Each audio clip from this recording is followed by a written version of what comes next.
What's up, what's up, everybody? I'm just making this video to give you my opinion on vanity metrics and booktube. I'm not gonna name any channels, but there's a lot of channels out there where I feel like they are buying books and not necessarily talking about them, at least in a way that I find engaging. And buying books and reading books are two different hobbies. Just so you know that. And I feel like what happens on a lot of YouTube, what a lot of you creators do, what a lot of YouTube creators do is they fall into the trap of buying so many books and then reading at an unnatural pace. Because I highly doubt, there's a lot of readers I know, with the exception of one or two, and by no I mean no online, not no personally, but there's a few booktube channels I watch where they definitely, I know they read one book a day, several books a week. I know that. But then there's a lot of other people that I follow on Instagram, see on Instagram Reels, see on YouTube that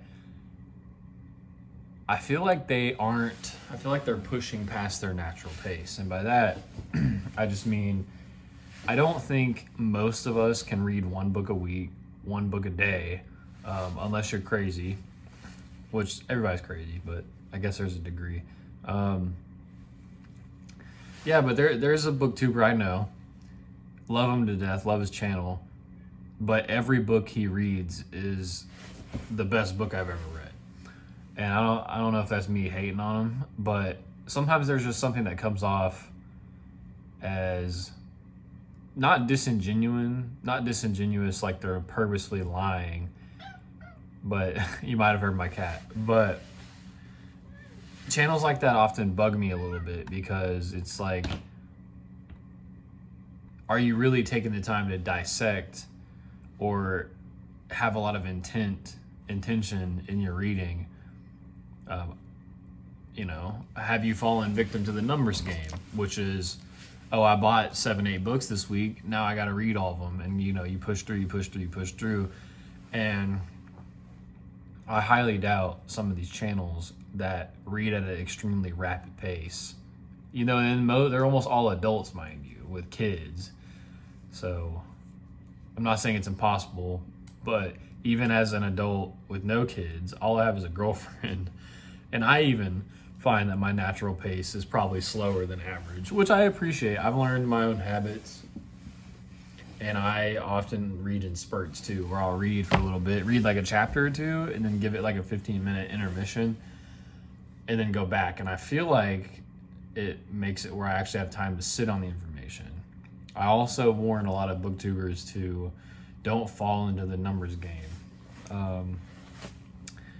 It gets all of us. I've been a victim of the numbers game, but you will naturally find your pace. But it does depend. There is some variables to it. If you're reading a book that's real easy and short, say, Great Gatsby, Old Man and the Sea, you can kind of just get into your flow state with that kind of book. And it'll come easy. There's probably not a ton you can dissect. I mean, most of the time in books like that, there's a little bit you can kind of dig deep for.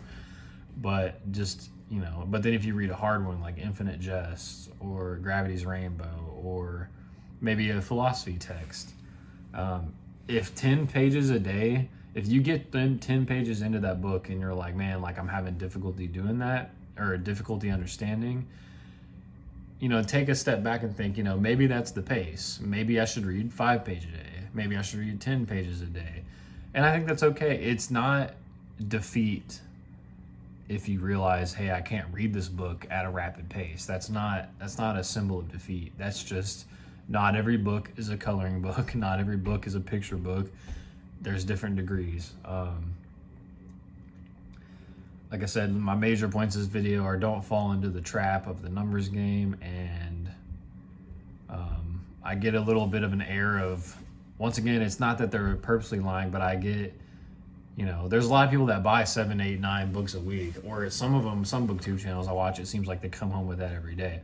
And there's just no way that that's normal. I don't think it's normal to have a bookshelf with 3 digits of the books, 3-digit number that they have not read.